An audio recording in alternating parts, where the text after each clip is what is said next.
I wish I could say I started this stream because I wanted to share a recipe or teach someone how to knead dough, but really, it was just to feel less like a ghost in my own kitchen. The camera's red light blinked back, a silent witness as I fiddled with the burner, the faint smell of yesterday's ginger lingering in the air, and the distant clang of a milkman's cycle somewhere down the lane. For a few seconds, it was just me, the cold tile underfoot, and the echo of my own voice, rehearsing hellos I might never say out loud. Then Harsh Steph's message cut through the hush, calling out my sad baby face, and I saw myself mirrored there. A little ridiculous, maybe, but suddenly noticed. The teasing stung and soothed at once, a reminder that even here, half hidden behind pixels and steam, someone was watching, and maybe that was enough to keep the loneliness at bay for one more morning. Sometimes, just as the kitchen filled with light and laughter, I caught myself glancing at the empty chair across from me, remembering mornings when silence pressed heavier than steam on glass. Maybe that's why I keep going live, why I let Harsh Steph's teasing chip away at the wall I build each day. The clang of his spoon against his rooftop chai glass mixes with the digital barrage. It's Big Dave's riot of emotes, new 11Ys grumbling somewhere down the hallway, router in one hand, coffee in the other, each of them familiar ghosts in this virtual home. The world outside was all birdsong and distant vendors, yet in here the world narrowed to a window's glow and the rhythm of notifications. I wonder if they can sense the thread I'm clinging to, the hope that someone, anyone might notice when a sad face shifts, even slightly, into a smile. Sometimes I forget how quickly loneliness can be startled away, how a single ping can turn a silent room electric. When Damilar 4's follow flashed across my screen, it was like someone had cracked open the window.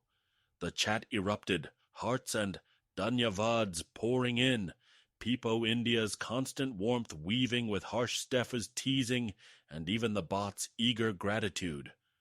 For a second, I let myself believe in the possibility that these bursts of digital affection meant something more, that beneath the playful noise, someone might really see me. I caught a whiff of cardamom drifting from the stovetop, the kitchen suddenly fuller, like everyone was leaning in around my battered table, strangers and friends, united by nothing more than a username and a moment's attention. In that spark, I felt the ache of longing ease replaced by something fragile and fleeting, a sense of having been chosen, if only for the space between notifications. Dear chat, some questions sting more than others, not because they're mean, but because they poke at the hush you keep inside. When 0 wins 0-1 burst in, brother, are we cooking some beef burgers? Have you eaten beef? It was like someone yanked the curtain back on all the ways I don't quite fit, not here, not anywhere.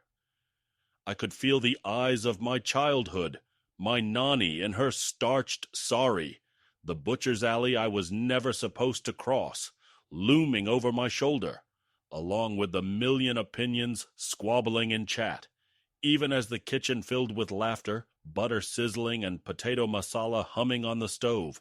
A shiver ran through me, knowing that every meal is a kind of declaration.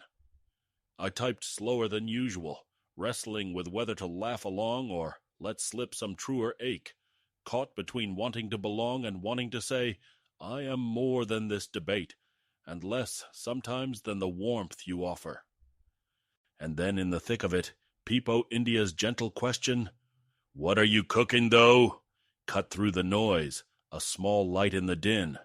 The kitchen was alive. Its Big Dave set off a chain of emotes, bright colors flickering at the edge of my vision, almost masking the hiss of butter and the sweet burn of cumin on the stove. Even new 11Y, forever troubleshooting in the hallway, popped his head in with a wry grin, muttering about the live feed and shaking his mug so the spoons clinked, his presence half in, half out, another lost soul patching the seams.